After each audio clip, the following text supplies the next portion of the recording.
Ahí está. Seguramente ustedes ya van a comenzar a visualizarlo. Debe estar cargando la pantalla, muchachos. No se preocupen.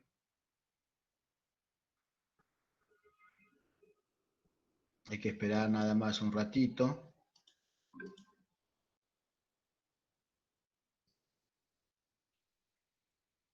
Ahí está, ¿no? Se está compartiendo la pantalla, muchachos. Muy bien, creo que ya se puede visualizar ahora sí, ¿no?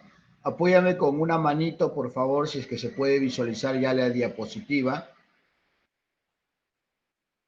Para ver que están despiertos, muchachos. Apóyenme. Sí se puede ver, profesor. Se puede ver, muy bien, listo, hijo. Chévere, entonces. Muy bien, vamos a empezar entonces, muchachos, nuestra diapositiva. A ver, por ahí hay algunos mensajes, ¿no? Muy bien, chévere.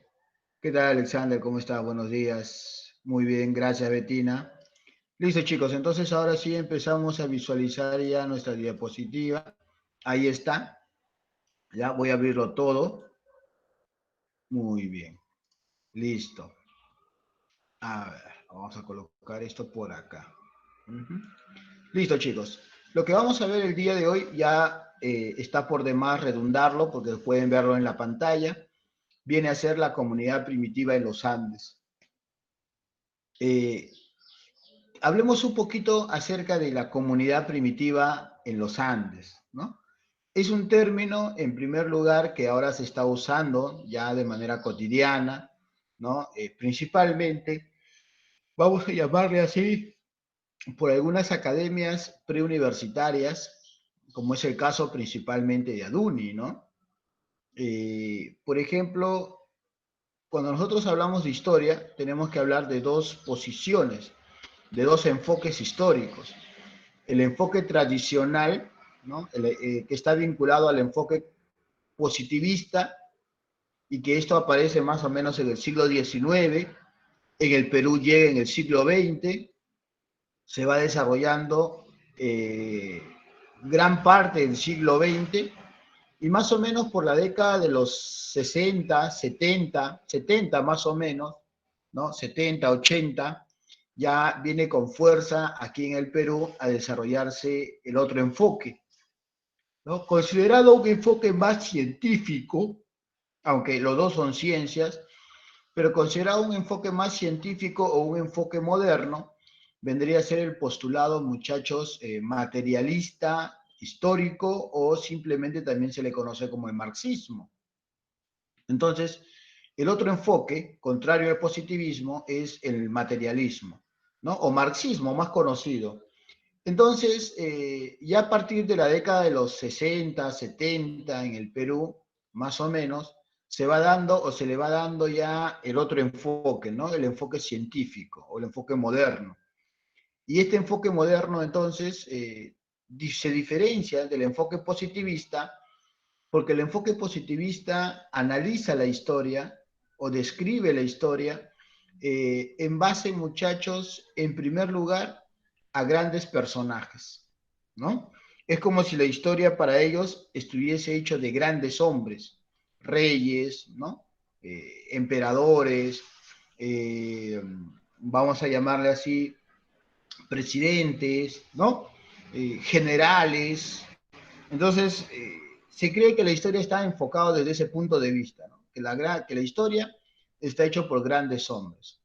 Sin embargo, el enfoque materialista o el enfoque marxista sostiene que no es así. ¿Ya? El hombre vive en comunidad, el hombre siempre ha vivido, desde las épocas prehistóricas, el hombre siempre ha vivido en comunidad. Entonces, ¿cómo podemos decir que la historia lo pueden hacer solamente grandes hombres? No, la historia lo hacen todos aquellos que están dentro de la comunidad. Porque el hecho histórico, que es lo que importa en la historia, que es en lo que la historia se va a enfocar, que es el objeto de estudio de la historia, el hecho histórico, involucra no a un hombre, ¿no? Importante, sino involucra a todos los hombres, porque lo que ocurra dentro de la sociedad o dentro de la comunidad, entonces perjudica o beneficia a todos. Profesor, un ejemplo. Esto de la pandemia es un hecho histórico. Vamos a decirle que sí. Sí es un hecho histórico, muchachos. ¿De acuerdo? ¿Por qué? Porque está ocurriendo en una determinada época, porque está ocurriendo en un determinado lugar, por decirlo así, en la gran mayoría de países, ¿no? Y también porque trae o tiene una repercusión en las sociedades o en las comunidades, ¿no? Desempleo, por ejemplo, aislamiento social, por ejemplo. ¿Qué más? ¿Qué otro ejemplo podemos hablar de repercusiones que trae esta pandemia, ¿no? Desempleo, hemos dicho, crisis económica, ¿te das cuenta? Corrupción, de todas maneras, en las grandes esferas políticas. Eh, hemos dicho también trae, por ejemplo, ¿no? Un cambio en el sistema pedagógico educativo. O sea, imagínate, ¿no? Hoy las clases por medio del aislamiento social son virtuales o son a distancia, como quieras llamarle, ¿no? Trae también el uso de más tecnología, ¿no? De hecho que se utiliza más tecnología, muchachos, para poder desarrollarnos en todo esto. Entonces, trae una repercusión política, económica, social, y yo diría hasta religiosa, muchachos. ¿Por qué hasta religiosa? Porque hoy en día, a través de la historia, siempre que han ocurrido estos fenómenos, ya sean epidemias o pandemias, siempre la fe religiosa se ha fortalecido más, ¿no? Siempre vas a escuchar a las personas pronunciando a Dios. Dios quiera que se acabe esto, ¿no? Ojalá Dios no permita que nos contagiemos, ¿no? O sea, siempre es la palabra de Dios, Dios, Dios, Dios. Entonces, simplemente también, ¿no? Hay una repercusión religiosa, muchachos, también, ¿no? Entonces, todo esto, ¿no? Por esa razón, la escuela materialista se enfoca en que la historia no está hecha por grandes hombres, sino por todos los hombres, o sea, la humanidad en general. Segundo punto en el que distan, eh, el enfoque positivista, ¿no? Toca la historia como el motor de la historia, como el cambio de la historia, aquello que hace que cambiemos de un periodo a otro periodo, principalmente hechos políticos, ¿no? ¿Cómo hechos políticos? Por ejemplo, ¿ya? Para la historia positivista, la historia se iniciaría desde la aparición de la escritura, ¿ya? Ahí está el inicio de la historia. Luego, la primera edad en la que la historia ha sido dividida es la Edad Antigua. Y la Edad Antigua termina con la caída del Imperio de Occidente en Roma. No, profe, pero eso es un hecho militar. No, es un hecho político en realidad, ¿no? Porque el último emperador de Roma, Rómulo Augustulo, es depuesto de su trono. ¿Cuándo cae Roma? Roma no cae con las invasiones de los bárbaros. O sea, sí, de hecho que Roma, un factor decisivo de la caída de Roma es la invasión de los bárbaros. Pero la invasión de los bárbaros no se dio un día, fue un periodo, ¿no? Desde el siglo II, los bárbaros ya iban entrando a Roma de manera pacífica, pero desde el siglo IV y sobre todo en el siglo V, los ingresos a Roma ya no eran pacíficas, sino eran más violentas, ¿no? Cargada con, eh, vamos a decirlo si valga la redundancia, con una carga militar, ¿no? Con una presión militar. ¿Cuándo cae Roma? O sea, ¿qué hecho marca el fin de la Edad Antigua específicamente? ¿Y qué año? ¿No? No un periodo, sino el año. La caída de Roma se enmarca en el año 476 después de Cristo. En esa época, en ese año, Odoacro, uno de los jefes bárbaros, ¿no? De los grupos llamados Érulos, ingresan a la ciudad de Roma y simplemente deponen al último rey o al último emperador romano. Y por si acaso, no es el primer pueblo bárbaro que ingresa a la capital de Roma. Los visigodos habían saqueado Roma en el año 410. Los vándalos habían saqueado Roma en el año 455. Pero no se quedaron ahí, pues, ¿no? No asesinaron al emperador, simplemente buscaron un botín y se fueron. En cambio, los érulos de Odoacro, ¿no? Sí depusieron al último emperador de Roma y ahí se van a establecer. Es muy diferente, ¿no? Entonces, eso, para la historia positivista, marca el inicio de la Edad Media, el fin de la Edad Antigua y el inicio de la Edad Media, muchachos. Si hay preguntas, lo pueden hacer en cualquier momento, chicos. Y luego vendría, ¿no? Con ello, el inicio de la Edad Media. La Edad Media dura 1000 años. Se inicia en el siglo V y termina en el siglo XV. Pero ¿qué marcó la caída, ¿no? del Imperio Bizantino, que es el que marca, obviamente, el fin de la Edad Media? Pues igualito, ¿no? El Imperio Bizantino, que en la Edad Antigua se llamaba el Imperio Romano de Oriente, en la Edad Media va a pasar a llamarse o va a conocerse como el Imperio Bizantino. De la misma manera, muchachos, al Imperio Bizantino lo hostigaban un montón de pueblos, vikingos, ¿no? Sarracenos,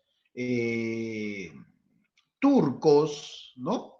Musulmanes, en general, un montón de grupos. Entonces, al final, ¿no? Esos grupos no provocaron la caída del Imperio Bizantino. Fue un factor de repente para que se debilitara, pero el factor decisivo, por decirlo así, ¿no? O mejor dicho, el punto que marca el fin es cuando los turcos otomanos, ¿ya? O también llamados turcos mahometanos, ingresan a la capital, ingresan a la ciudad de Constantinopla, ¿no? Derrotan al emperador Constantino XI, ¿de acuerdo? Y simplemente se hacen del imperio, se hacen de la capital. Entonces, como vemos, ahí también hay un cuadro político, ¿no? Iniciando así la Edad Moderna. La Edad Moderna ya sabemos que termina en 1789, cuando el pueblo francés se levantó contra su rey, ¿no? Debido a la pobreza, a la humillación, debido al desinterés, a la desigualdad, a la exclusión, a la marginación del pueblo y de otros sectores, es que se va a dar la Revolución Francesa, ¿no? Y la Revolución Francesa es un cambio principalmente político. Toda la monarquía absolutista de Francia cae y se da paso a un nuevo sistema llamado república. Entonces, como podemos ver, esto es un cambio de caracteres políticos, ¿no? Es en lo que se enfoca el positivismo. El materialismo o el marxismo se enfoca desde otro punto de vista. Ellos no ven tanto los cambios políticos. Para ellos, los cambios son económicos y sociales. Los cambios económicos provocan cambios en la sociedad, dice ellos, ¿no? Entonces, el motor que mueve a la historia son características o son factores económicos sociales, ¿no? Y ellos lo dividen, no dividen en edad antigua, media, moderna y contemporánea. Ellos lo dividen en modos de producción y en tipos de sociedad. Un modo de producción, ¿ya? Se desarrolla dentro de una sociedad que va a adoptar ese modo. Por ejemplo, para la escuela materialista o marxista, la primera sociedad de clases, ¿no? Donde aparece no donde aparece, sino donde se desarrollan las clases sociales, ¿no? La primera sociedad de clases, ellos le llaman la sociedad esclavista. ¿Y qué le corresponde a esta sociedad esclavista? Un modo de producción, la forma de cómo producir, ¿no? Ese modo de producción se llama también modo de producción esclavista. ¿Cómo así? Bueno, pues en la sociedad habían dos grupos, amo y esclavo, ¿no es así? Y en el modo de producción, ¿de acuerdo? La tierra, que nosotros le llamamos factor productivo, el capital, que en esa época serían las herramientas, que es otro factor productivo, y la mano de obra, ¿no? Que es el trabajo de los esclavos, era otro factor productivo. Al final, ¿quién era el dueño de esos tres factores productivos? ¿quién era el dueño de las tierras? ¿Quién era el dueño de las herramientas? ¿Quién era el dueño de la mano de obra? El amo. Entonces, eso nosotros lo llamamos modo de producción esclavista y sociedad esclavista. ¿Te das cuenta? Luego, dice Marx, vendría otro modo de producción y otra sociedad. Vendría la sociedad feudalista, donde el modo de producción sería el feudalismo. ¿Y qué hay en el feudalismo? Ya no hay, entre comillas, esclavitud, ¿no? Entre comillas, en el feudalismo el hombre es libre, pero hay tres clases sociales. Ahí no le llamamos clases sociales, le llamamos estamentos.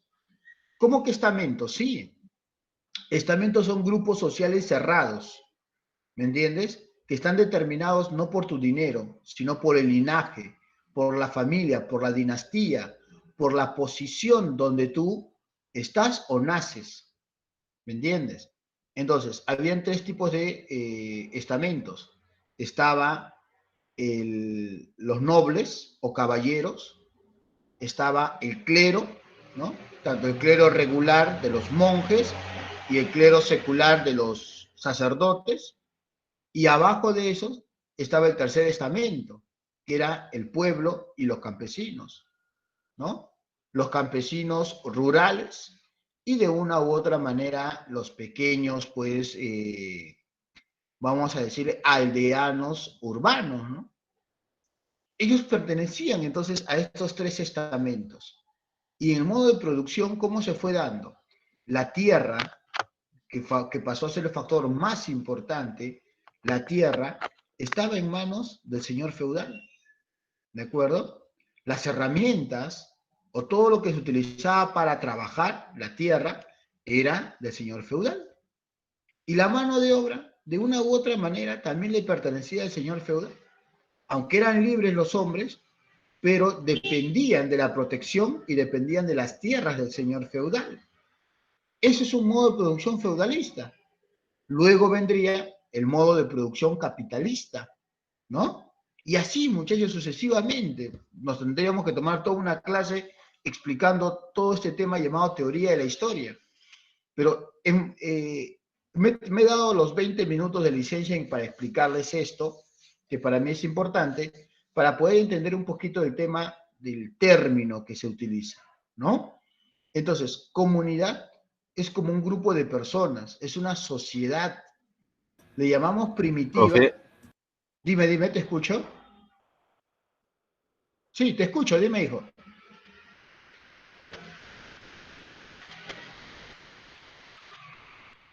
Dime, ¿te escucho?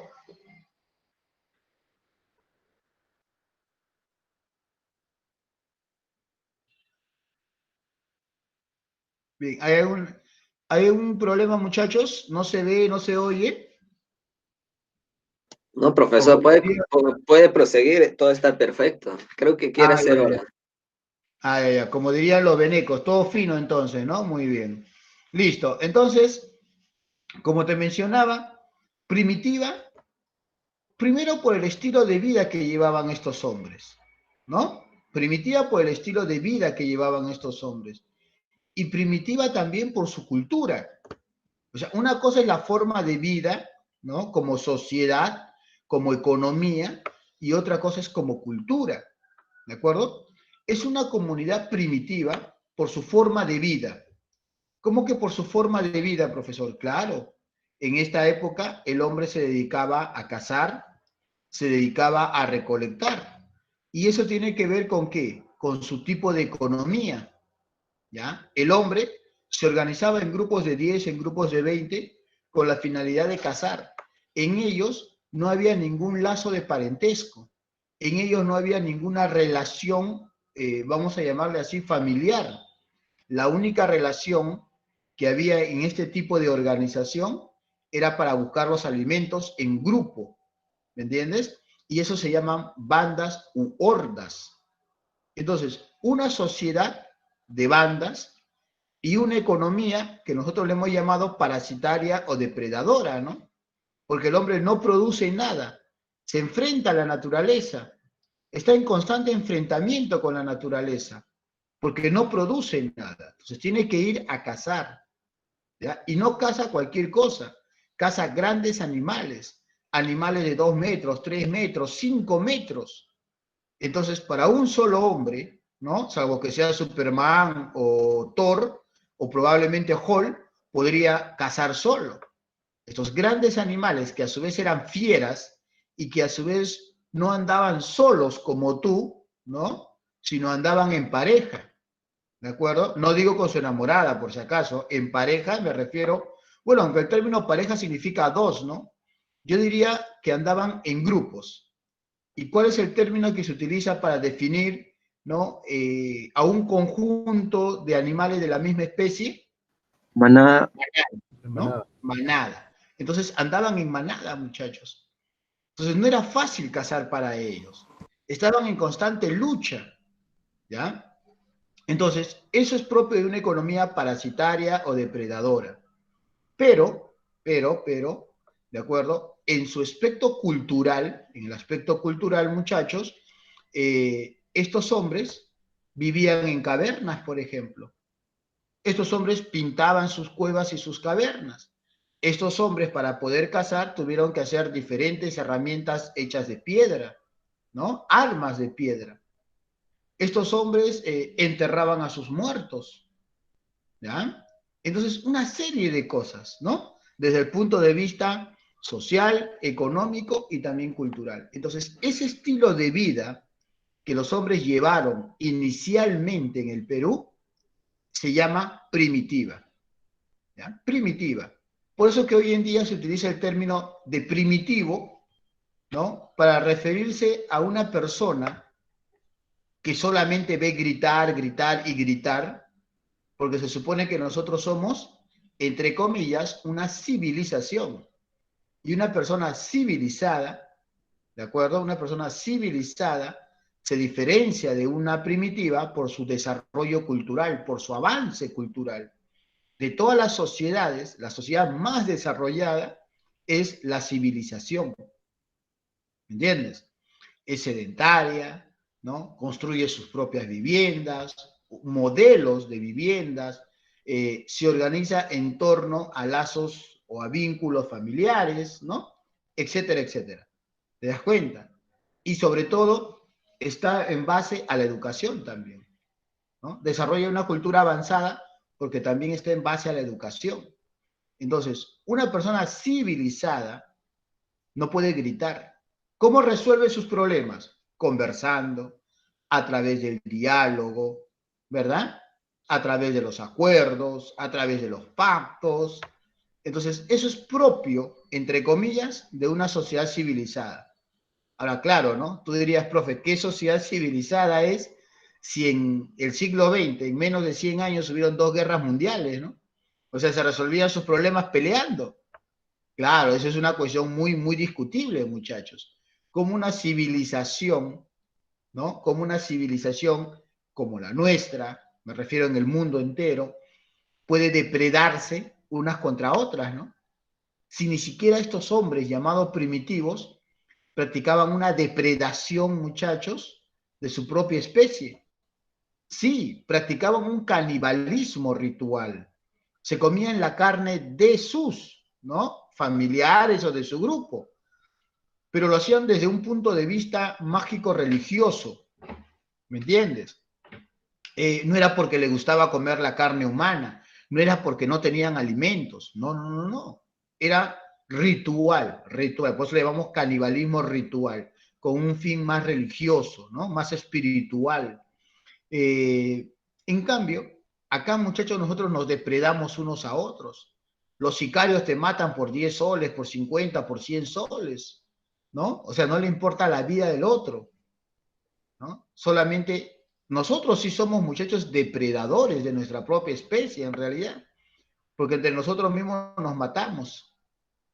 Y yo creo que no hay nada de civilizado en eso, ¿no? Sino creo que ni primitivo, porque como te vuelvo a repetir, ni siquiera los hombres primitivos, como nosotros le llamamos, tenían esa conducta o ese comportamiento, muchachos. Entonces, antes de juzgar a alguien como primitivo, ¿no? En el pasado me refiero, veámonos nosotros mismos, pues, cuánto hemos avanzado. Culturalmente un montón, culturalmente un montón, muchachos, pero como sociedad, ¿qué sociedad, como te digo, se depreda una a otra? Creo que ni siquiera las hienas, muchachos, que son depredadoras, ni siquiera los leones, que son grandes depredadores, se aniquilan entre ellos mismos. Hay una competencia así por el alimento, ¿no? Por quién va a liderar a la manada y todo eso. Pero, como te vuelvo a repetir, no se matan por gusto o por placer unos a otros, muchachos. Entonces, idea, ¿no? Idea, qué tan primitivo, o mejor dicho, qué tan civilizados somos y qué tan primitivo eran ellos, ¿no? Pero yo te expliqué el término de comunidad, ¿no? Sociedad, si quieres llamarle sociedad o comunidad, conjunto de personas, ¿verdad? Y primitiva, también ya te expliqué, porque la palabra primitivo está en función a un desarrollo cultural, social, económico, pero también cultural. Profe, ¿y los Andes? Bueno, los Andes recuerda que no solamente es el Perú, ¿ya? Los Andes en general se le llama así a toda la región por donde recorre la cordillera más larga del mundo, ¿no? Que es la cordillera de los Andes, muchachos. Entonces, esta cordillera de los Andes recorre desde Chile hasta Colombia, ¿no? Y todas las sociedades que se han desarrollado alrededor de ellas, nosotros le podemos llamar, muchachos, sociedades andinas. No vayas a creer que solamente se le llama a los Andes porque es el Perú. Claro, estamos hablando del Perú, eso sí. Entonces, cuando nos referimos en los Andes, debemos ser un poquito más específicos, ¿no? En los Andes peruanos, ¿de acuerdo? Pero hablamos de una comunidad primitiva en los Andes peruanos, muchachos. Y esta es la primera etapa de la historia del Perú. La comunidad primitiva es la primera etapa de la historia del Perú. Profesor, una consulta, ¿no? A mí me dijeron que la primera etapa de la historia del Perú ya es el periodo lítico. Y está bien, estás en todo lo correcto, hijo. Es el periodo lítico. ¿De acuerdo? Profesor, pero a mí me dijeron que la primera etapa de la historia del Perú ya se llamaba la etapa de los primeros pobladores. Y no estás equivocado. También se llama la etapa de los primeros pobladores, porque fueron los primeros hombres que llegaron al territorio peruano. ¿De acuerdo? Profesor, a mí me dijeron que se llamaba precerámico, porque en esta época estos hombres no conocieron la cerámica. Y estás en todo lo correcto. También se le llama precerámico desde el punto de vista cultural, porque estos hombres no conocieron la cerámica.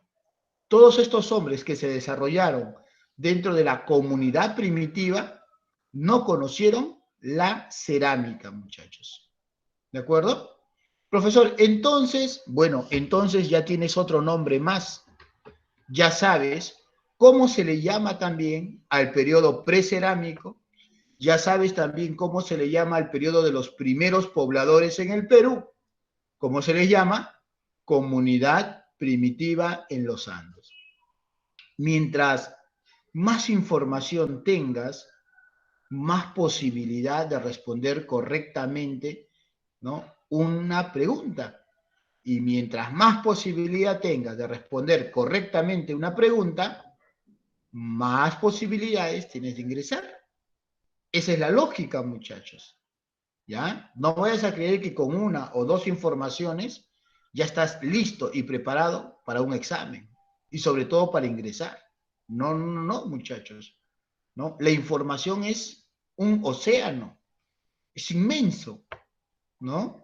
Mientras creemos que sabemos más, nos vamos dando cuenta, muchachos, que hay más por aprender. Por eso Sócrates no se equivocaba cuando decía, yo solo sé que nada sé, ¿no?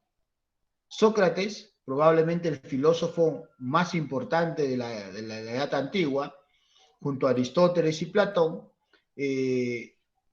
Sócrates se consideraba, muchachos, un ignorante. Y él no tenía miedo de decirlo, ¿no?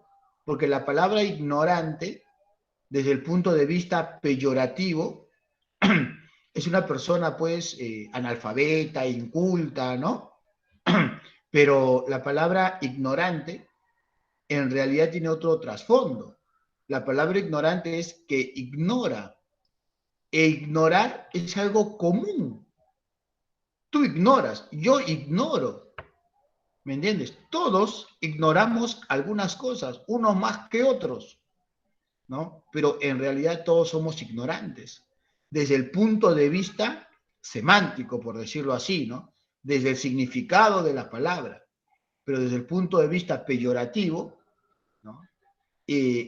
¿Cómo se llama? Ignorante, es aquel que no sabe, que no estudia, que es analfabeto, ¿no? Etcétera, etcétera. ¿Ya? Muy bien. Entonces, ¿cómo se divide la comunidad primitiva? Igual que el precerámico, igual que el de los primeros pobladores. Se divide en dos etapas. ¿Cuáles son esas dos etapas?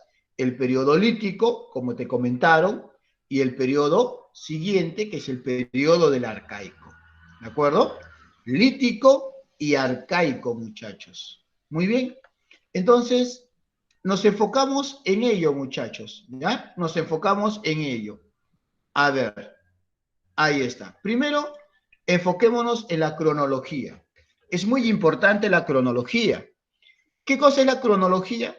Pues es simplemente una especie de ciencia auxiliar o disciplina auxiliar, ¿no? En realidad ciencia auxiliar, muchachos, que se va a enfocar en estudiar el tiempo, ¿no? Ya, llámale el tiempo histórico o llámale, si quieres, el tiempo cronológico, porque son diferentes. El tiempo histórico se mide en periodos, en etapas, en épocas, en edades y hasta en eras. El tiempo cronológico se mide en meses, en años, ¿no? En días, en décadas, en siglos, en milenios, etcétera, etcétera. Entonces, acá hablamos de cronología, entonces, ¿no? ¿Cuándo habrían llegado los primeros pobladores al Perú? ¿Cuándo se habría iniciado el periodo precerámico? ¿Cuándo habría comenzado la comunidad primitiva en el Perú? Pues en la actualidad, muchachos, se maneja una cronología diferente a la de hace 10, 20, 30 años, ¿no? Si tú estuvieras sentado en mi época, por llamarlo así, ¿no? Que no somos muy viejos, entre tú y yo hay más o menos una diferencia de, ponle 20 años, aunque un poquito menos, ¿no? Pero entonces, si tú estuvieras sentado en mi época, el profesor te diría que este periodo empezó hace 20.000 años. O sea, hace 20.000 años, ¿qué cosa quiere decir? ¿No? Que desde hoy hasta en que ellos llegaron, esos 20.000 años. Pero si queremos ser más específico, porque eso te puede marear, en algunos libros vas a encontrar 18.000 años antes de Cristo. Es diferente, porque me está hablando solamente antes del nacimiento de Cristo. Pero si yo te digo hace 20.000 años, estoy contando 2.000 años que han pasado desde el nacimiento de Cristo y retrocedo hace 18.000 años antes de Cristo, serían en total 20.000 años. La gente se marea cuando es algo simple y sencillo, muchachos.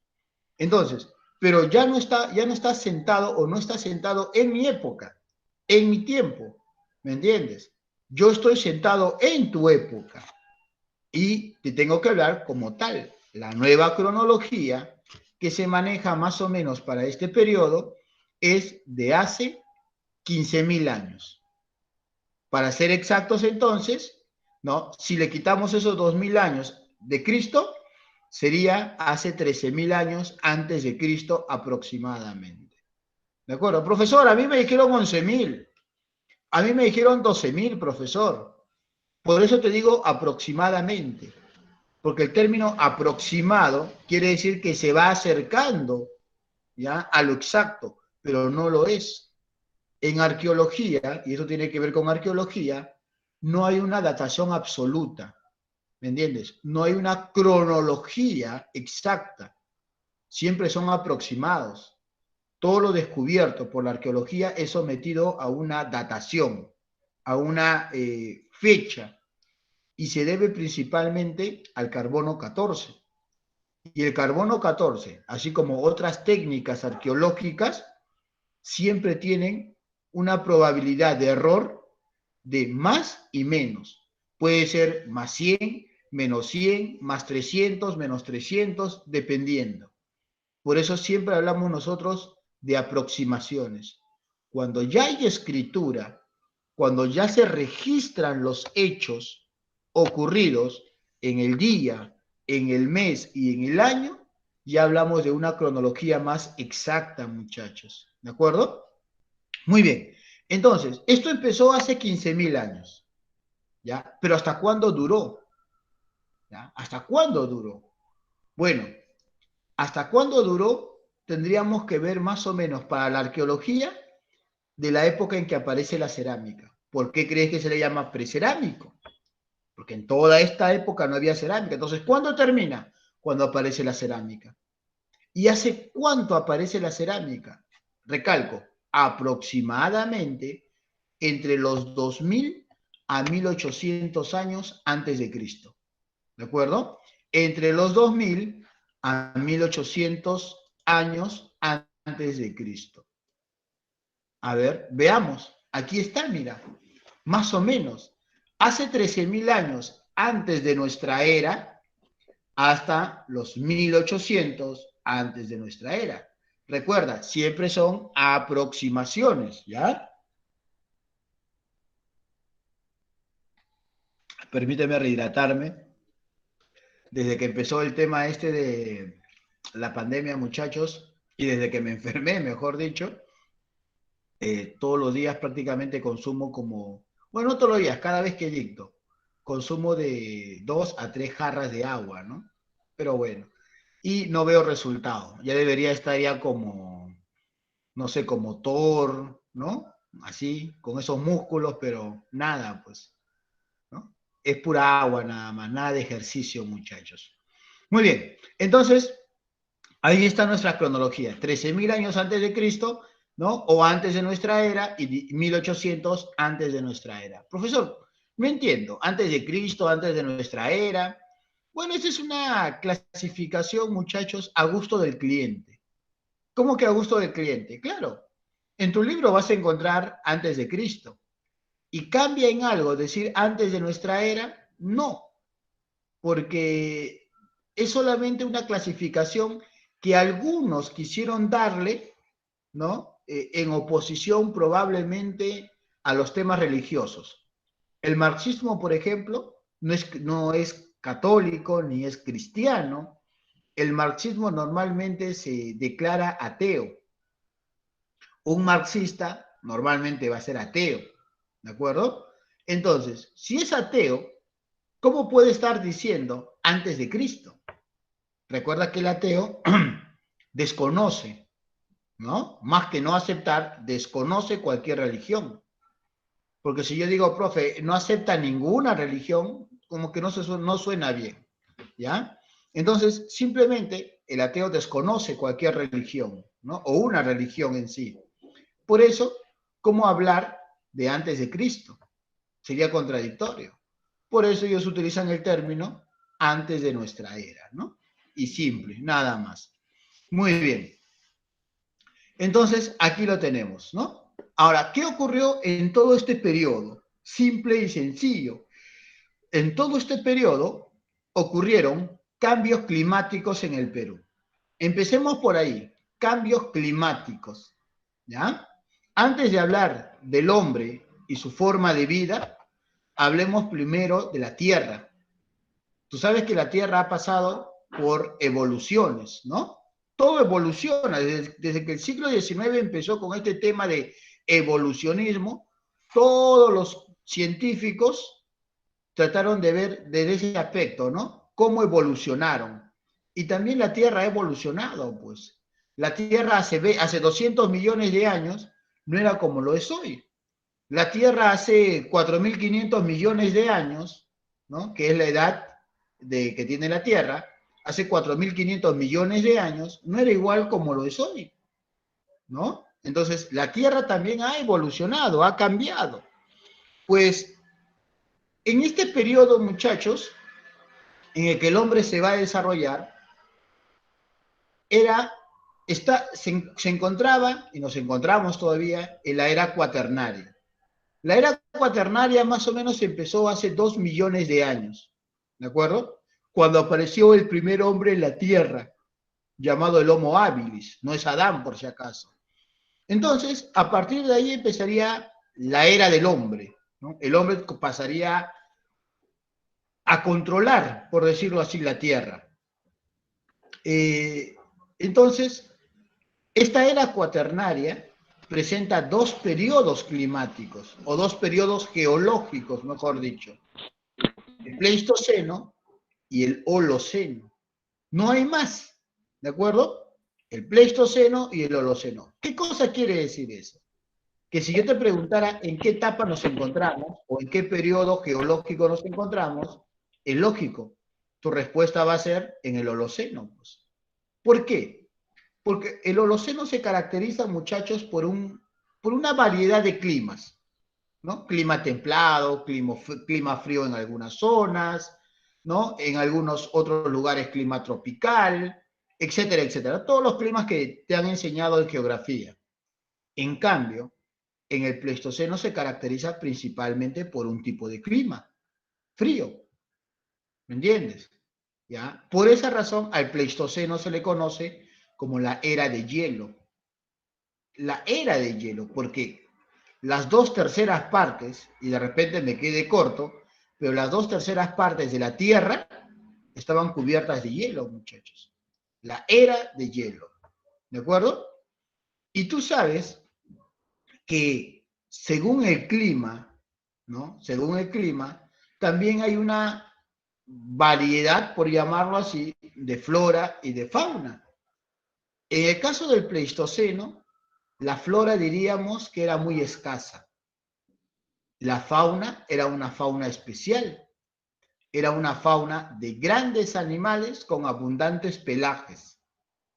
Ese tipo de fauna, de grandes animales y abundantes pelajes, se le ha llamado megafauna.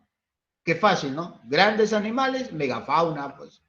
Pero como pertenece y son exclusivamente de este periodo, se le conoce también como fauna pleistocénica. ¿De acuerdo? Cuando yo me refiero al mastodonte, porque acá en el Perú no se han encontrado mamuts, ¿recuerda eso?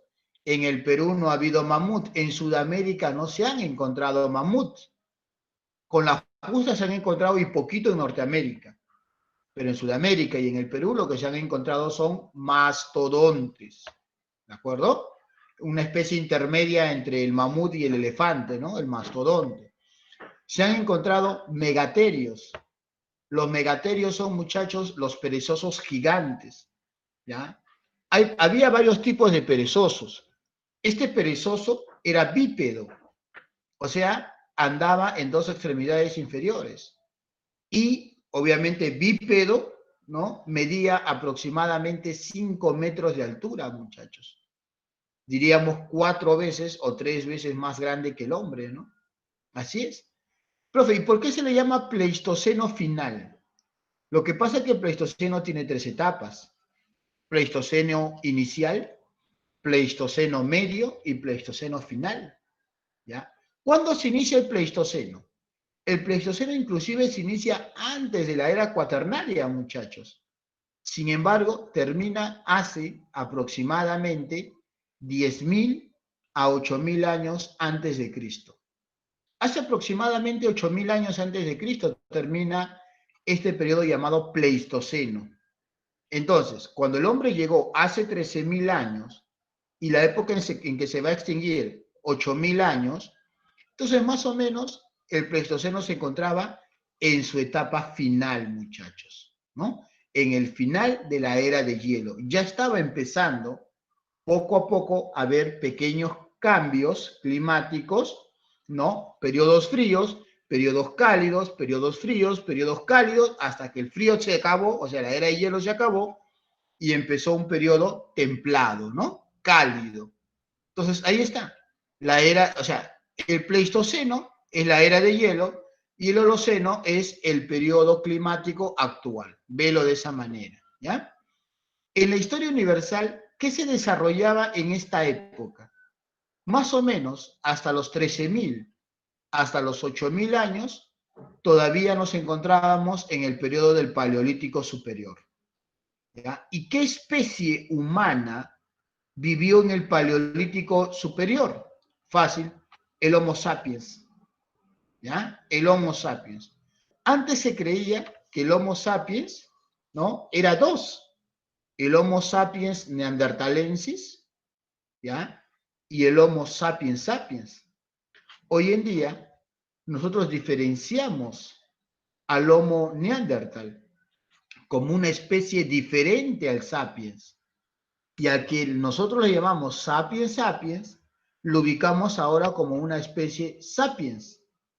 Profe, ¿quién sería el sapiens sapiens entonces?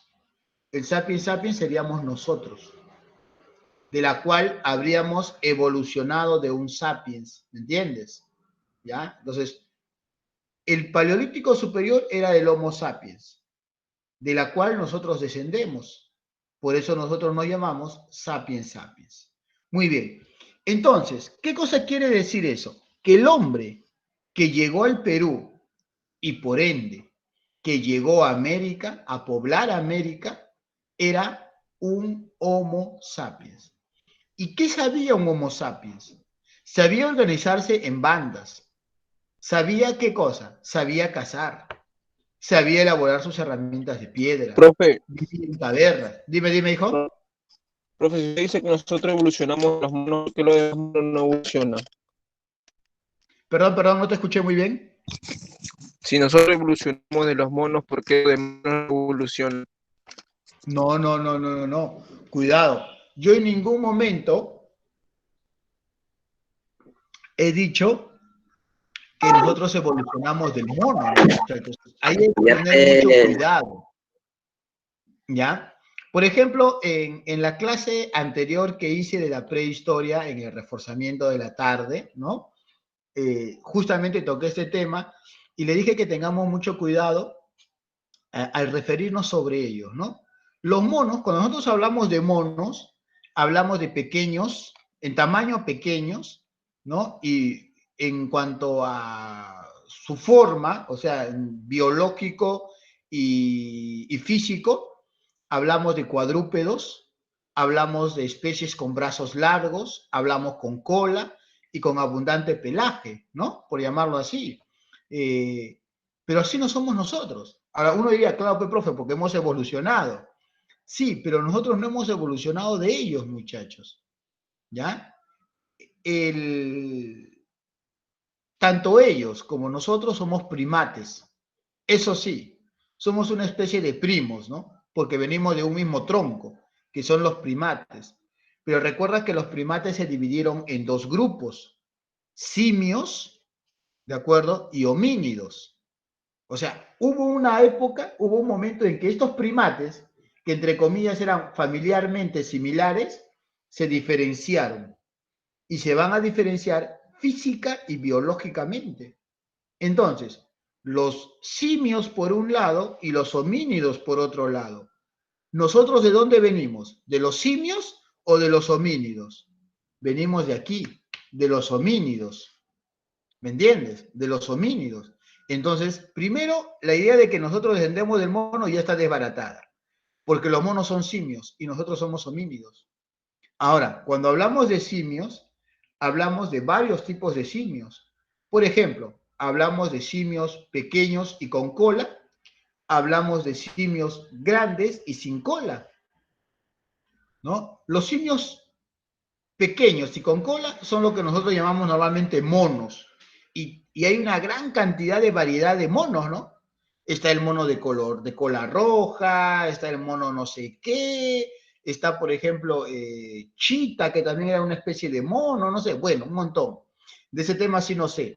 Pero están los otros, los simios grandes y sin cola, los llamados póngidos. ¿Y qué simios grandes sin cola conocemos nosotros? El chimpancé, el orangután, ¿no? El gorila. Ellos son simios grandes y sin cola. ¿Te das cuenta? Entonces, tampoco yo podría decir que los monos evolucionaron en simios grandes y sin cola. Eso es un error también. Los monos son por un lado, con sus especies, los póngidos son otro lado, los homínidos están por otro lado. Y en cuanto a los homínidos, también los homínidos se diferenciaron. Están los homínidos más antiguos, los Australopithecus, ¿no? Y están los otros homínidos, los que evolucionaron, por decirlo así, los homos. Entonces, ¿nosotros qué somos? Somos Homo sapiens sapiens, porque hemos evolucionado del Homo sapiens. Profe, ¿y el Homo sapiens de quién evolucionó?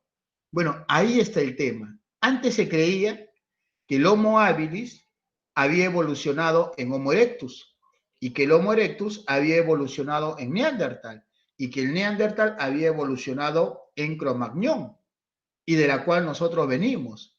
Pero eso es falso. Eso ya está desbaratado. Eso no es así. ¿Me entiendes? No, el Homo Neandertal es muy diferente al Homo sapiens. El hombre de Erectus es muy diferente al Neandertal. Uno no dio origen al otro, muchachos. Así como hay varias especies de monos, también hubo varias especies de hombres. ¿Me entiendes? Entonces, eso es todo un tema, ¿no? Muy bien, listo. Entonces, el Paleolítico Superior, muchachos. Ah, y si te preguntas por qué no evolucionamos nosotros ahorita también, sí estamos evolucionando, ¿ya? Pero recuerda, la evolución, muchachos, no es de un día para otro. La evolución no dura un año, 2 años, 10 años o 20 años. La evolución, muchachos, puede durar cientos de miles de años. Imagínate, el homínido, para que se convirtiera en hombre, el homínido, para que se convirtiera en hombre, tuvo que haber pasado más o menos, muchachos, 5 millones de años. Imagínate, para que sea el primer hombre, me refiero al Homo habilis, ¿ya? Pero para que aparezcamos nosotros, 5 millones de años, muchachos, aproximadamente, ¿ya? Entonces, no querramos evolucionar de la noche a la mañana, ¿no? Nosotros no, estamos evolucionando nosotros. La evolución física y biológica es una evolución, muchachos, imperceptible. O sea, no lo podemos apreciar, no lo podemos ver. Lo que sí podemos ver es la evolución cultural. Y eso sí es, ¿cómo se llama? Eh, Algo que no se puede discutir, ¿no? Culturalmente, ¿hemos evolucionado? Sí, y un montón, muchachos. ¿Te das cuenta? A diferencia del Homo sapiens, ¿ya? Como sapiens sapiens, hemos evolucionado, yo diría, un montón, ¿no? Un montón. En tan poco tiempo, el Homo sapiens apareció hace aproximadamente 100.000 años. O sea, si queremos saber nosotros como especie, como sapiens sapiens, hace más o menos cuánto hemos aparecido, yo te diría hace aproximadamente 50.000 o 40.000 años, como sapiens sapiens, ¿me entiendes? O sea, recién tenemos 40.000 años de evolución, nosotros. Imagínate cuánto nos falta, por eso que es imperceptible. Pero culturalmente, en 40.000 años, ¿qué hemos hecho? Uf, un montón, ¿no? Casi destruimos inclusive la Tierra, muchachos. Así es. Muy bien. Entonces, y ya en el periodo del Holoceno, en la historia universal, se va a desarrollar el Neolítico y se va a dar inicio a la Edad Antigua. ¿De acuerdo? Y obviamente sigue, ¿no? De ahí la flecha de que esto sigue. Muy bien. ¿Y en el Perú qué va a ocurrir? Bueno, en el Perú, muchachos, mientras el Pleistoceno estaba llegando a su etapa final, ¿no? El fin del Pleistoceno, en el Perú se iba desarrollando el periodo lítico. Cuando los hombres llegaron por primera vez al territorio peruano y se asentaron en diferentes lugares, porque eran nómadas, a ese periodo nosotros le llamamos periodo lítico. ¿Qué coincide, ¿no?, con el Paleolítico superior y qué coincide con el Pleistoceno final? ¿De acuerdo? Luego tenemos el arcaico inferior. Recuerda que el arcaico es la segunda etapa, pero se divide en dos: arcaico inferior y arcaico superior.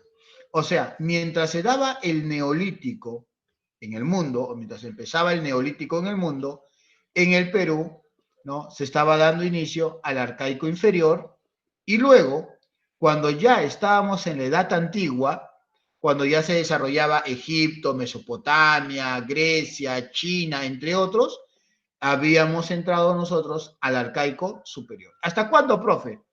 Hasta que aparezca la cerámica. ¿De acuerdo? Hasta que aparezca la cerámica. Y la cerámica apareció acá. Y acá ya empieza otro periodo, ya no es arcaico. Acá empieza el periodo llamado formativo, ¿ya? El periodo formativo. Y a las sociedades o a las comunidades que se van a desarrollar o que van a aparecer en el formativo, ya se le llama altas culturas. ¿De acuerdo? Altas culturas para diferenciar al desarrollo cultural que ellos alcanzaron. Alta cultura. ¿Y cuál es la primera alta cultura que va a aparecer ya en el formativo? Pues simplemente Chavín. Y eso sería el siguiente tema, ¿no? Las altas culturas, muchachos. Muy bien, entonces sigamos. Empecemos viendo el periodo lítico, muchachos. Ahí está, el periodo lítico, que es el primer periodo de nuestra historia, ¿no? Ahí está. Como podemos ver, la imagen habla bastante por sí sola. ¿Dónde se encuentran? Dentro de una cueva, dentro de una caverna. Utilizaron como medio de protección las cuevas y las cavernas. ¿Protección de qué? De las fieras y protección del clima, del medio geográfico, muchachos. Ahí se organizaban las bandas, ahí se dividían el trabajo, ¿no? ¿Cómo así? Pues habían grupos que se dedicaban a pintar, a hacer las famosas pinturas rupestres. Los niños probablemente iban a recolectar con sus madres. Las mujeres, ¿no? Se encargaban de cortar la carne y de retirar la piel para hacer sus vestimentas, sus abrigos, mientras que el hombre, los machos alfa, se iban a cazar o en su defecto otros se iban a elaborar herramientas de piedra, ¿no? Habían diferentes formas de trabajo. Los más ancianos, obviamente, ellos no iban porque había un gran riesgo.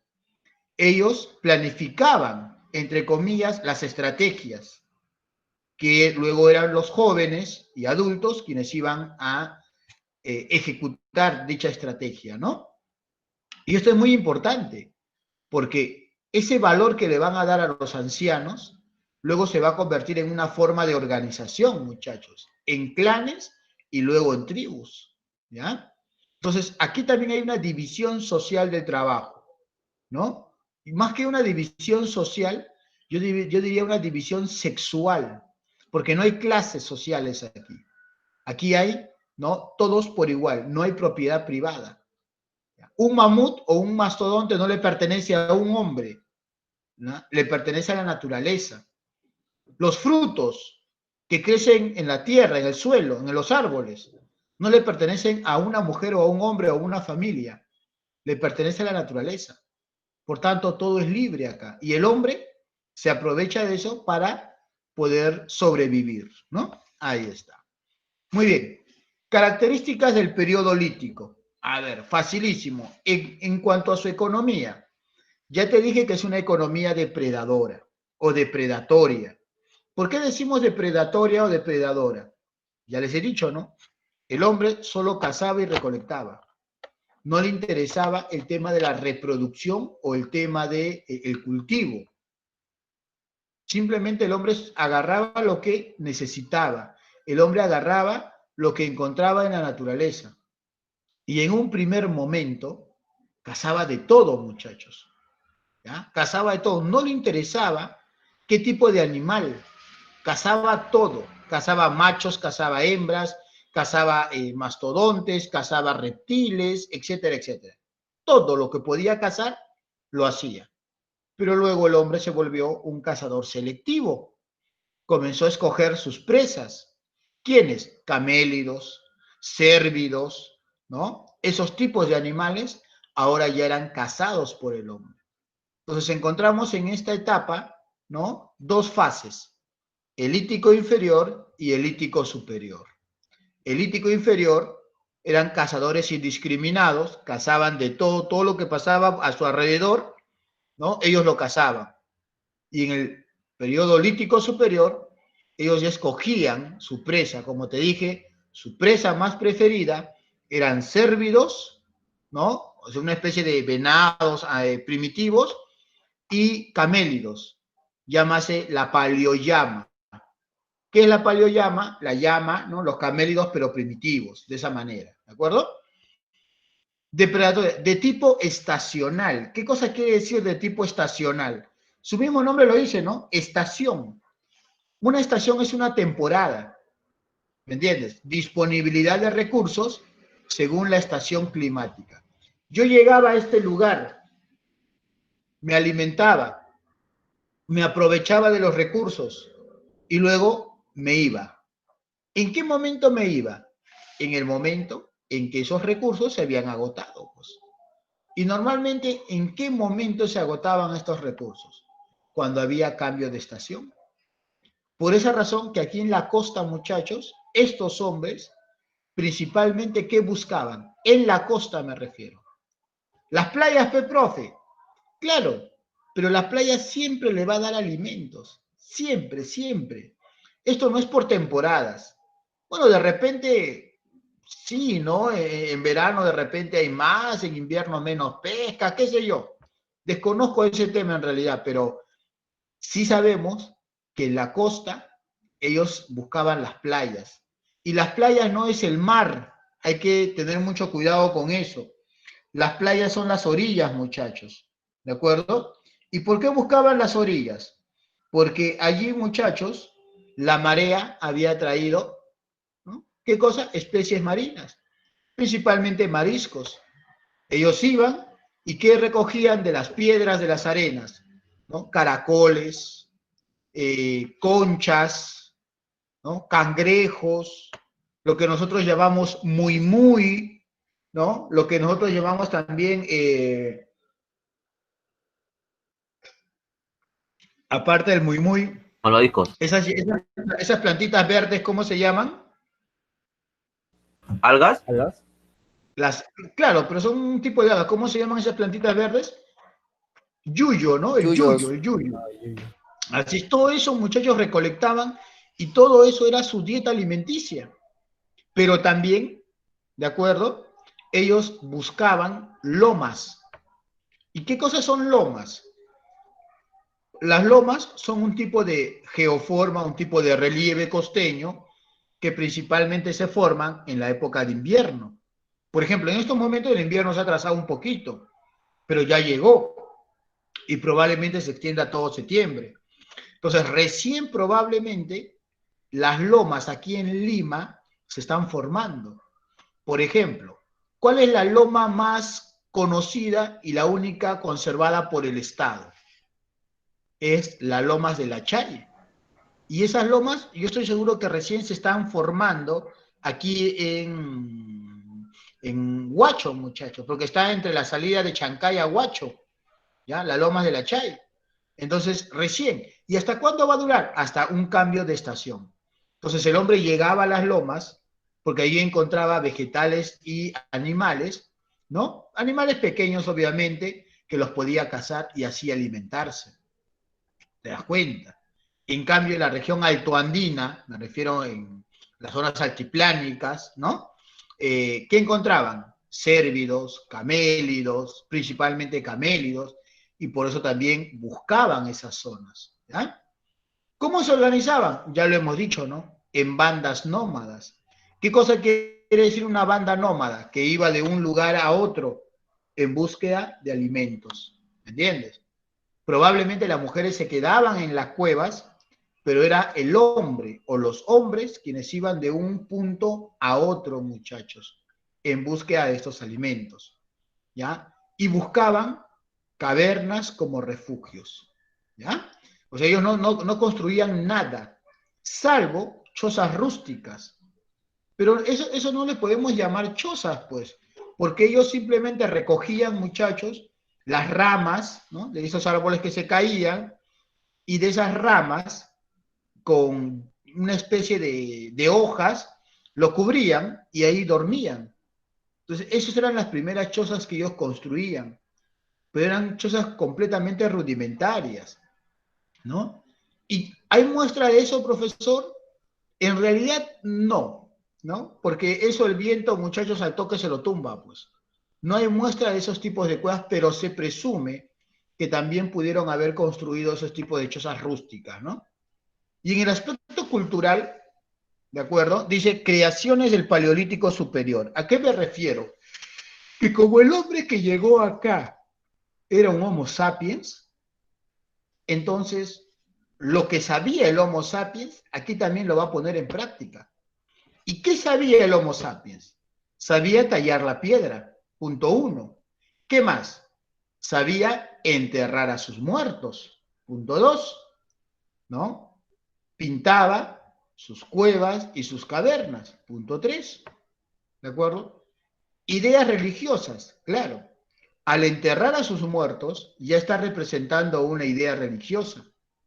Al pintar sus cuevas y cavernas, ya está presentando ya ideas religiosas, muchachos.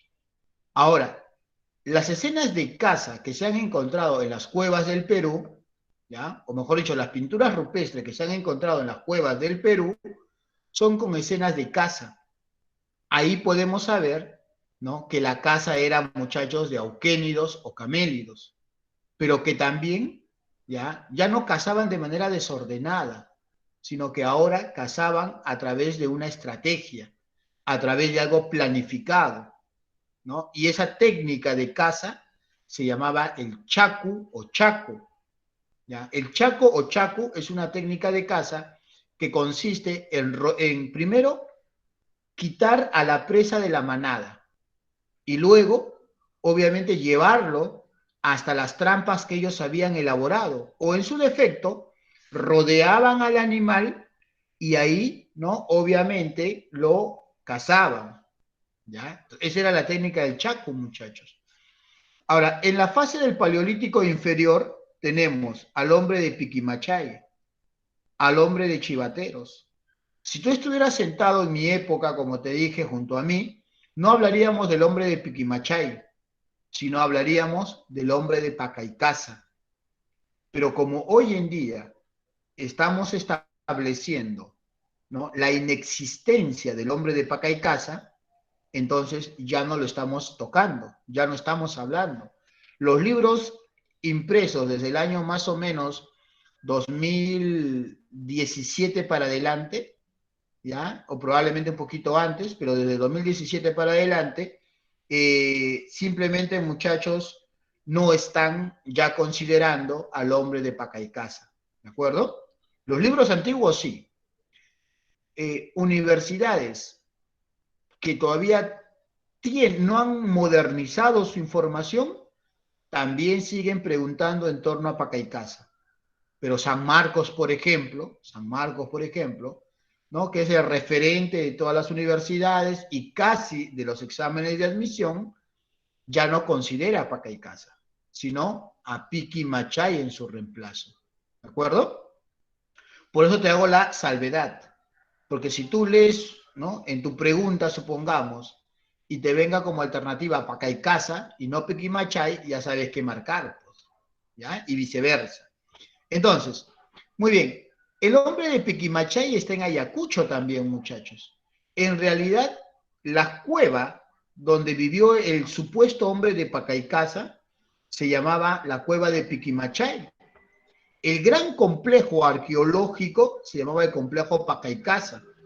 Al hombre que vivió en esa cueva se le llamó el hombre de Pacaicasa, pero recalco, sabemos hoy en día que es inexistente.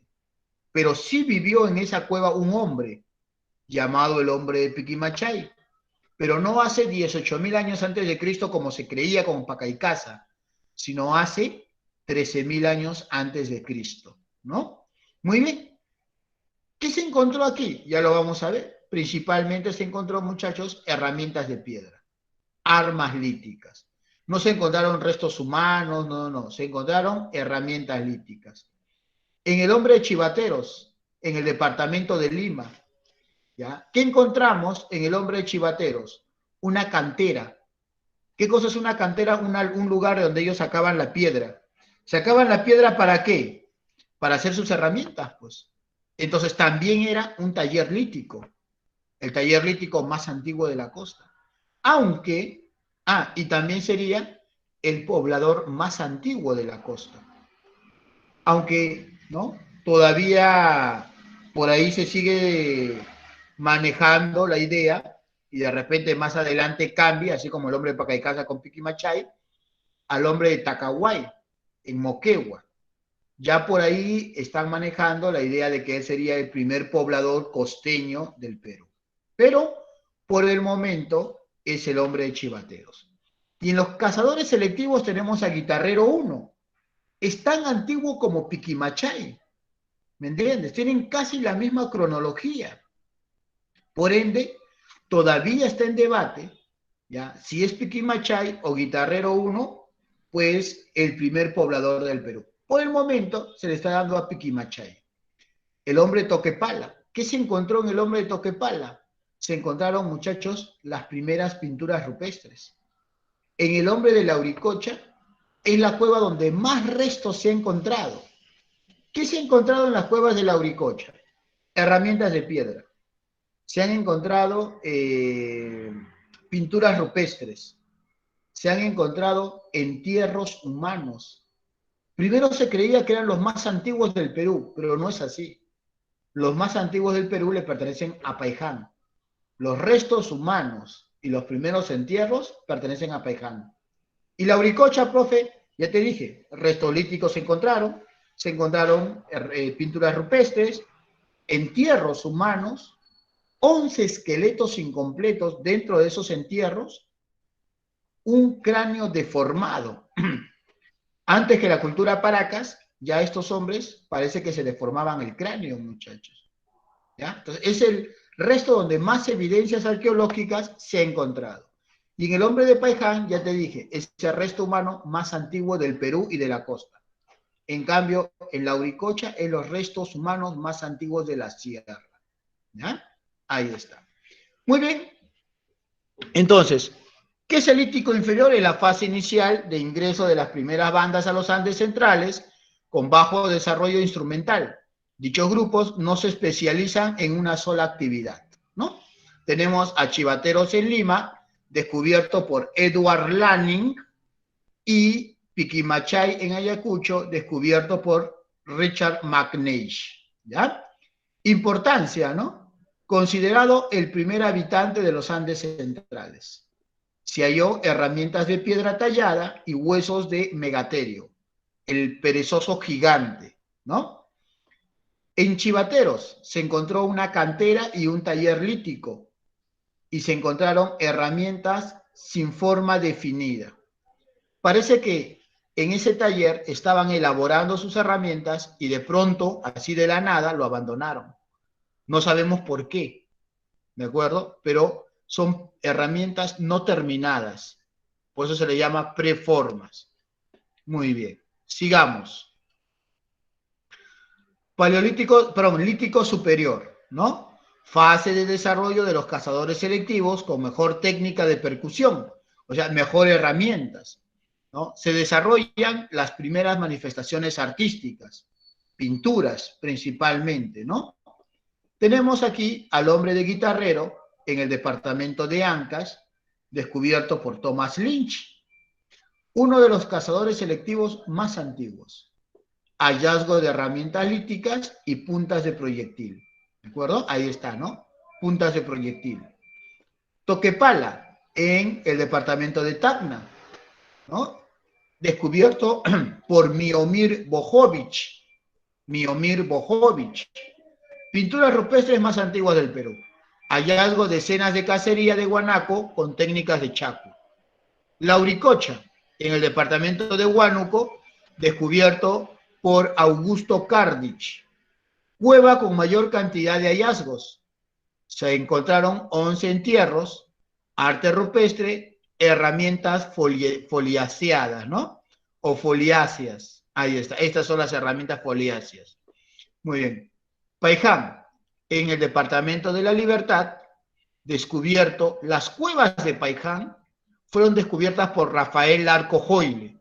Sin embargo, dentro de las cuevas siendo ya estudiada, el francés Claude Chauchat descubrió 2 restos humanos, 2 entierros intactos. En cambio, estos 11 esqueletos eran incompletos. Acá encuentra 2 esqueletos, 2 entierros completos, de un niño y de un adulto. Y las famosas puntas de proyectil, ¿no? Ahí está, las famosas puntas de proyectil. Ahí está. Muy bien. Y luego, muchachos, viene el cambio climático. Se pone fin al Pleistoceno y se da inicio al Holoceno. Y en el Holoceno, ¿no?, ya el medio geográfico cambia. No sabes, todo lo que estaba cubierto de hielo, con el calor comienza a derretirse y comienzan a aparecer abundantes ríos, ¿no? Donde estaba el hielo congelado y se derrite, se forman lagunas. Donde estaba el hielo y se descongela, se forman fértiles valles, ¿no? El mar, que se había retirado 200, 300, 1, 10 kilómetros de la costa en el Pleistoceno, pues ahora ingresa un poco más a las costas. Así que el mar lo tienen un poco más cerca, muchachos. Y van a intensificar la pesca.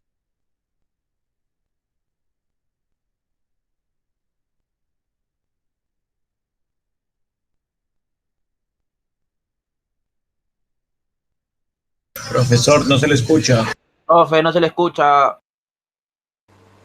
No se le escucha, profe.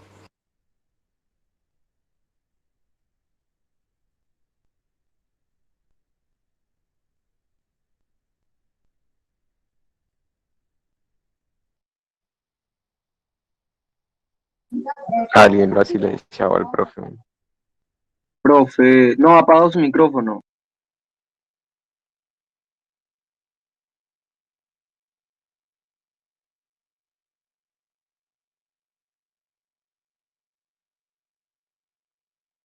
Qué raro.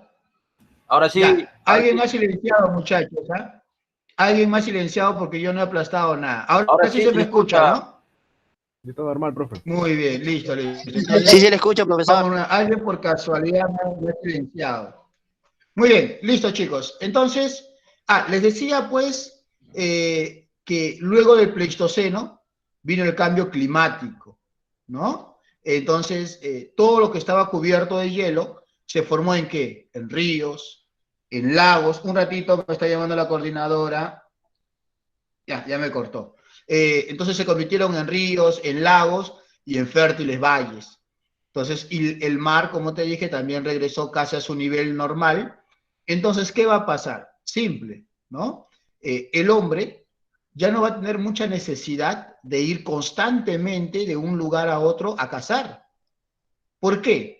Porque al ver que la tierra es fértil, ¿no?, y al ver que los animales comienzan a abundar en esas tierras fértiles en busca de alimentos, ellos van a ver la manera de quedarse ahí, ¿no?, de establecerse ahí. Entonces el hombre va a comenzar a dar un gran cambio, muchachos.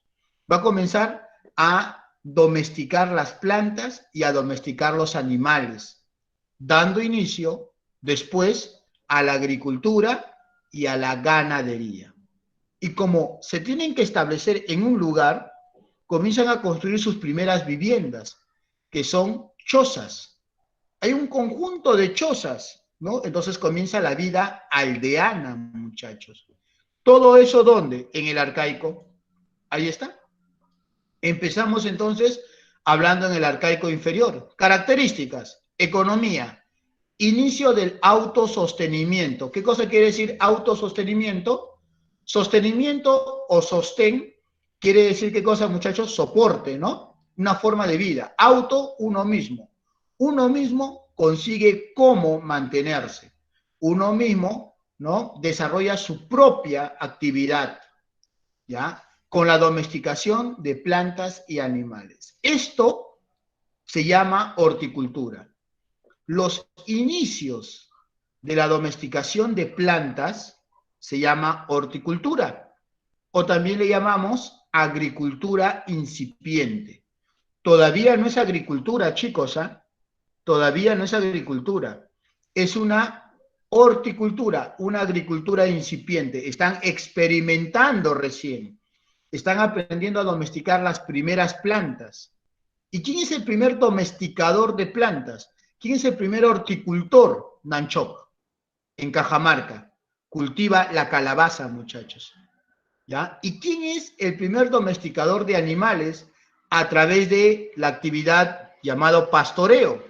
¿Quién es el primer pastor del Perú, el primer domesticador de camélidos? En Junín tenemos a Telar Machay. Sociedad, inicio del sedentarismo, ¿no? Mediante la fundación de aldeas. La vida ahora se vuelve una vida aldeana.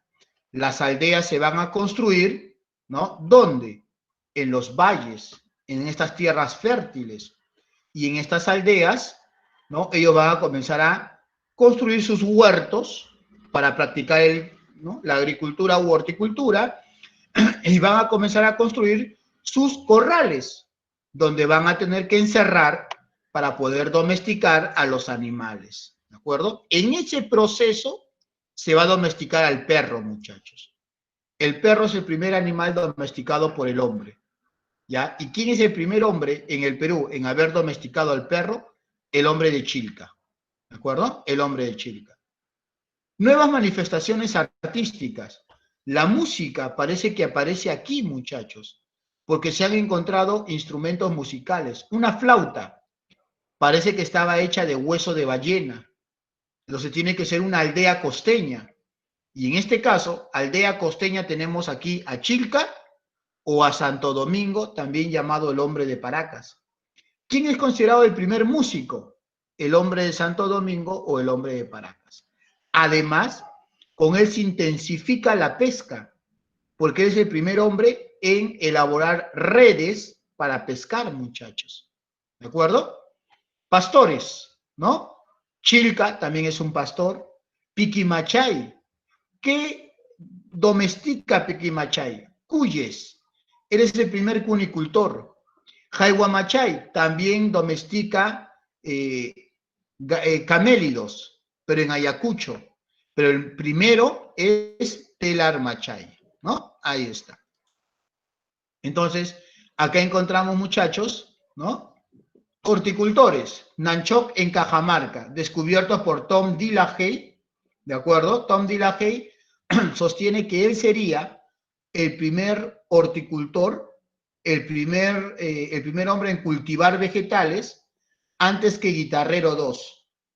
¿Ya? Antes se creía que era guitarrero, pero con los descubrimientos de Nanchok, ahora se sabe que el primer cultivo no era el frijol, sino era la calabaza moschata, ¿de acuerdo? La calabaza moschata, ahí está, mira. Esto de acá, ¿no? Primer horticultor, la calabaza, el maní y el zapallo. Guitarrero II, segundo horticultor, primer domesticador del frijol, ¿ya? Santo Domingo es una aldea costeña, está en Ica, primer horticultor de la costa, primer músico y primer pescador con redes. Y Chilca, que está al sur de Lima, horticultor y primer constructor de aldea en el Perú. O sea, la aldea más antigua de la costa peruana sería Chilca. Y el primer domesticador del perro, recuerda. ¿Ya? ¿Qué más? Pastores, Telar Machay, primer domesticador de camélidos en el departamento de Junín, descubierto por Daniel Lavalle. Jaihuamachay, descubierto por Richard McNeish en Ayacucho, segundo domesticador de camélidos. Richard McNeish también descubrió a Piquimachay en Ayacucho, domesticador del cuy, un cunicultor. Y Chilca, domesticador del perro peruano en Lima, ¿no? Ahí están, muchachos. ¿De acuerdo? Muy bien. Y luego llegamos al otro periodo, donde el hombre ya se convierte en un sedentario neto, estable, ya no va de un lugar a otro, ¿no? Ahora se asentaron en aldeas más sólidas, más firmes, ¿ya? Y en torno a ellas se construyó algo muy importante, los centros ceremoniales, ¿ya? Entonces, aquí hablamos de un desarrollo de la religión, muchachos. Si hablamos de centros ceremoniales, estamos hablando de un desarrollo de la religión. Pero no solamente estamos hablando de un desarrollo de la religión, sino también estamos hablando de un grupo que se va a dedicar exclusivamente a esta actividad. Serían los sacerdotes. Entonces, ya estamos viendo que poco a poco la sociedad, la comunidad, se va organizando en torno a ¿qué? A un jefe, a una forma de gobierno, etcétera, etcétera. Entonces, quiere decir que aquí está el origen del Estado peruano. El origen del Estado en el Perú se encuentra en el arcaico superior. ¿De acuerdo? Muy bien. Entonces, aquí vamos a ver aldeas más constituidas, la agricultura como actividad primordial y como complementario la ganadería y luego el comercio. ¿De acuerdo? Pero el comercio en trueque. ¿Qué más? Vamos a ver también, ¿no? La proliferación de centros ceremoniales. Lo que llama la atención aquí en este periodo, muchachos, es la construcción de centros ceremoniales. ¿De acuerdo? Y encontramos entonces aquí, por ejemplo, en La Libertad, al Alto Salaberry, a Huacaprieta, ¿no? En Lima tenemos a los mayores centros ceremoniales y todos muchachos al norte de Lima, Bandurria, Áspero, Caral, ¿no? Todos ellos están al norte de Lima. Cerro Paloma está al sur y el Paraíso está aquí, ¿no? Acá cerquita nada más, muchachos, en San Martín de Porras. Así es. Y en las zonas altoandinas tenemos a Galgada en Ancash, Cotox en Huánuco, entre otros. ¿De acuerdo? ¿Por qué se caracteriza el arcaico superior? A ver, primero porque aquí está el origen de la civilización andina. ¿De acuerdo? Profe, pero a mí me dijeron que la civilización en el Perú se inició con las altas culturas, ¿no? Porque ellos tenían un desarrollo más complejo. Sí, lo que pasa es que un criterio, ¿ya? Para definir a una sociedad como civilización, desde el punto de vista arqueológico, era su gran desarrollo cultural. Una organización, ¿no? O sea, una organización política, una economía, ¿de acuerdo? Un desarrollo cultural avanzado, etcétera, etcétera. Si bien es cierto, eso se inicia en el formativo, o se da en el formativo, pero los orígenes, no el inicio, los orígenes, ¿de acuerdo? Se encuentran en el arcaico superior. Por eso también llaman a este periodo formativo precerámico.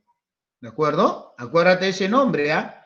Arcaico superior o formativo precerámico. Muy bien. En su economía, ya hemos dicho, hay una agricultura como actividad y como complemento la ganadería, la pesca y luego aparecerá el comercio.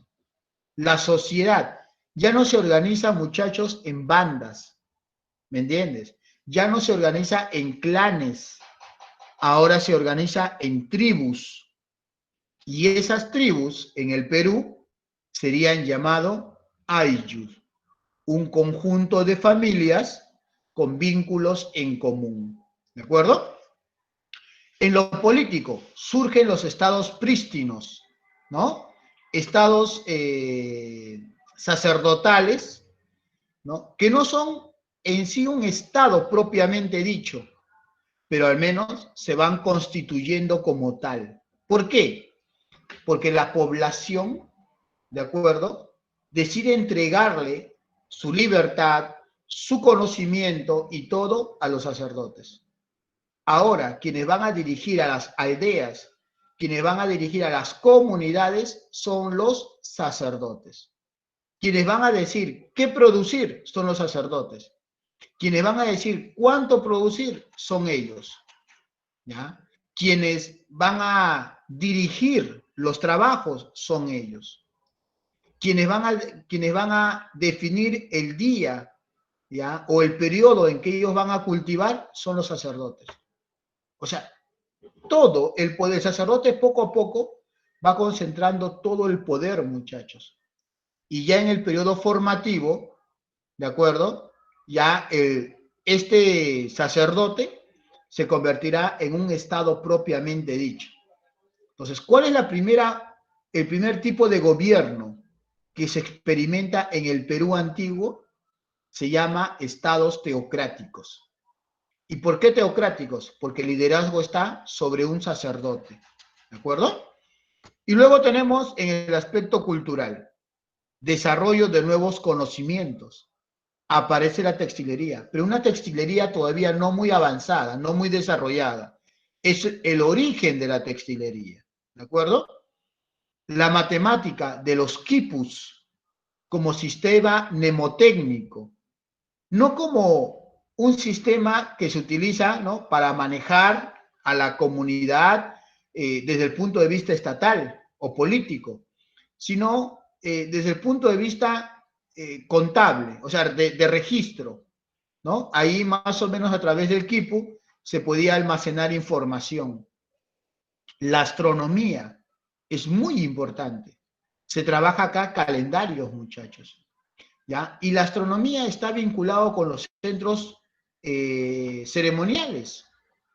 ¿Por qué se construyen centros ceremoniales? No solamente para que sea un recinto, o sea, una vivienda del sacerdote, no solamente para que allí se guarde el excedente productivo, o sea, lo que ellos producían no solamente se guardaba en los templos, sino también desde ese lugar alto y estratégico, el sacerdote estudiaba los astros. Por eso sabía cuándo llovía, por eso sabía cuándo iba a haber buena pesca, por eso sabía cuándo iba probablemente ver la tierra estaba fértil. ¿Por qué? Porque todo lo estudiaba desde ahí, muchachos. ¿De acuerdo? Y obviamente aparece una arquitectura. ¿Pero qué tipo de arquitectura es? ¿Qué se construye? Centros ceremoniales. Por tanto, es una arquitectura de carácter religiosa, ¿no? ¿Qué es Alto Salaberry? Un centro ceremonial. ¿Qué es Bandurria? ¿Qué es Áspero? ¿Qué es Caral? ¿Qué es Paraíso? ¿Qué es Serra Paloma? Centros ceremoniales. ¿Qué es Galgada? ¿Qué es Cotos? Centros ceremoniales. ¿Te das cuenta? ¿Ya? Muy bien. A ver, característica de los centros ceremoniales en el Perú. Centros de rituales religiosos, ¿no? El sacerdote dirigía las ceremonias, los rituales, probablemente la adoración o las ofrendas a los dioses. Arquitectura monumental y elitista. ¿Qué cosa quiere decir monumental y elitista?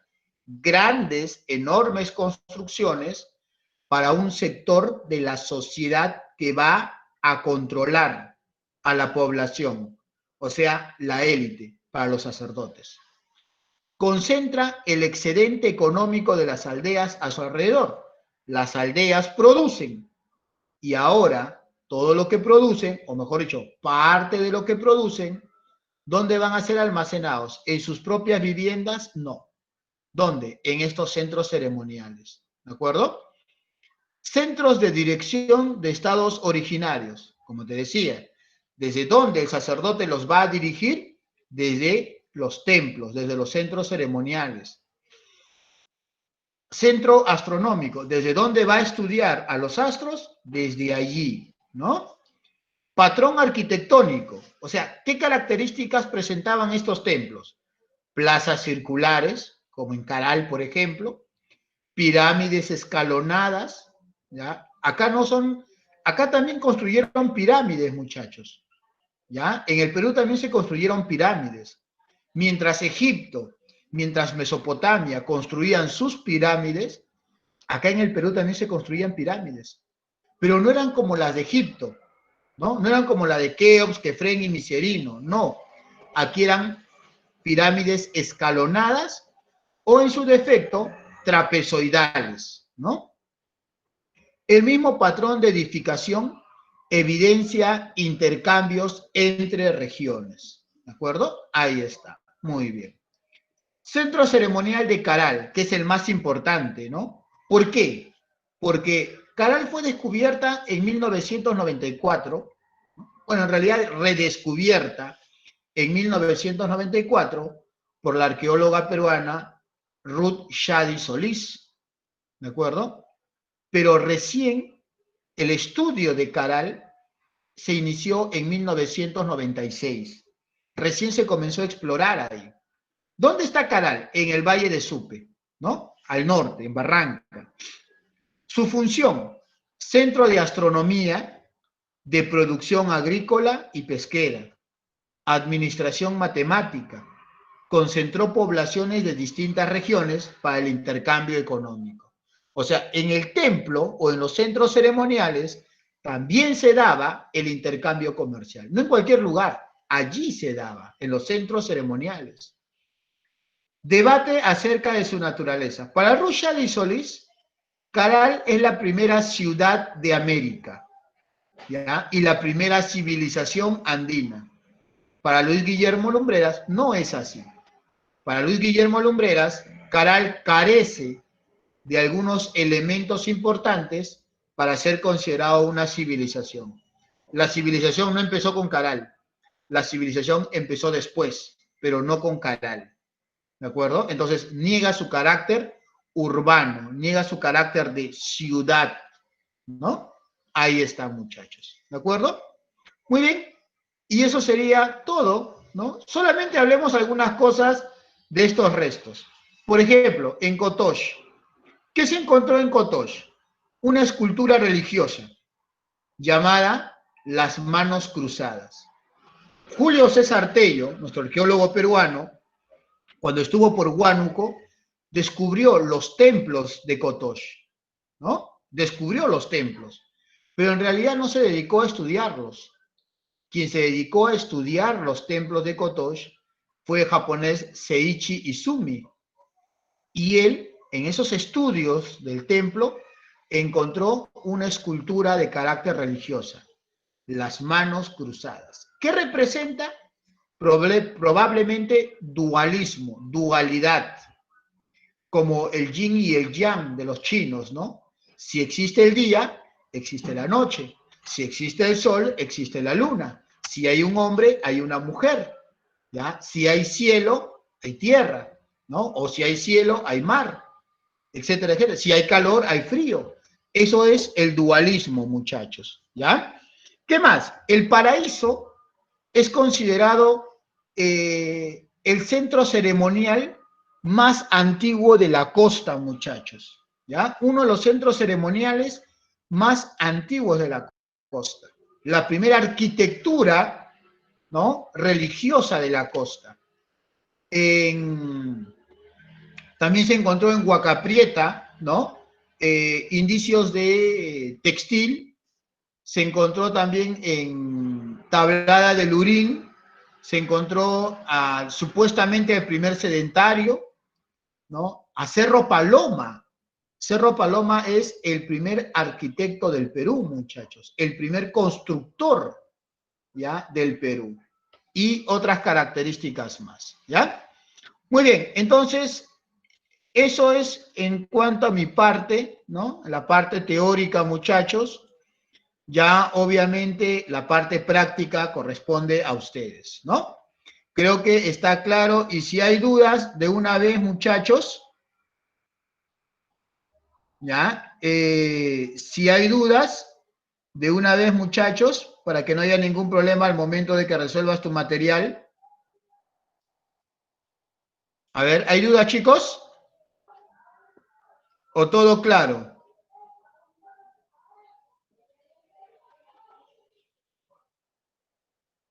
Chicos, no se queden mudo. No, profe, una pregunta. A ver, dime, Nico. Cierto, ¿cuál era la diferencia entre el hombre de Pacaycasa y el hombre de Piquimachay? Ya, a ver, el hombre de Pacaycasa en realidad ya no existe, ¿no? Te explico por qué. Según los arqueólogos, las herramientas que ellos encontraron en las cuevas de Piquimachay, que le correspondían supuestamente al hombre de Pacaycasa, eran muy rústicas. ¿no? Que un hombre con el conocimiento de un Homo sapiens no lo podía hacer. Entonces, cuando dijeron, oye, ¿y entonces cómo hicieron estas herramientas? ¿Cómo aparecieron? Los arqueólogos dijeron, lo que pasa es que esa cueva está en una zona sísmica. Entonces, los constantes movimientos y el desgaste que sufren todas las cavernas hicieron que poco a poco se vayan desquebrajando, ¿no? Las plataformas y que cayeran. Y cuando caían esas, ¿no? esas lajas, pues simplemente tomaban formas. Y es así como se hicieron esas herramientas. En realidad no son herramientas, son simplemente desgaste de las cuevas. Ya, pero ¿cómo explicas entonces, por ejemplo, la existencia de este hombre? Es que no hay evidencia, ¿no? material de que ese hombre haya existido. O sea, si ya sacaste, si ya desbarataste la idea de que no existieron herramientas, entonces, ¿qué evidencia me puedes dar de la existencia de un hombre? No, no hay. Por eso descartaron al hombre de Pacaycasa. Pero sí no van a negar que en esa cueva, años después, apareció otro hombre, llamado ahora sí el hombre de Piquimachay, ¿no? Y ese hombre sí había elaborado herramientas, sí había cazado, etcétera, etcétera. O sea, en otras palabras, ¿no? La antigüedad que se le da a esas herramientas y las herramientas no coinciden con la llegada de un hombre al Perú. Por eso Pacaycasa está desbaratada. En cambio, las evidencias arqueológicas en el tiempo, o sea, que coinciden con la llegada del hombre al Perú, sí correspondería a Piquimachay. Y por eso es Piquimachay el poblador más antiguo del Perú, pero ya no con 20.000 años, sino con ¿cuánto? Con 15.000. O sea, ¿qué cosa quiere decir eso? Que la llegada del hombre al Perú no es muy antiguo, porque si le diéramos 20.000 años, entonces sería uno de los hombres más antiguos en haber llegado a América. Pero el poblamiento del Perú es reciente, 13.000 años antes de Cristo nada más. ¿Ya? Entonces los arqueólogos ya llegaron a ese consenso, muchachos, en negar la existencia de Pacaycasa y en aceptar como el primer poblador al hombre de Piquimachay. Eso sería mi respuesta, hijo. Muy bien, bien chicos, entonces para que puedan salir a su receso, ahí nos quedamos. Cuídense mucho y cualquier duda ya saben, la siguiente clase o en el seminario lo resolvemos, ¿ya? Cuídense mucho muchachos. Bye bye muchachos, cuídense. Hola, profe. Cuídense. Bye. Bye. Listo, profe. Listo, cuídense.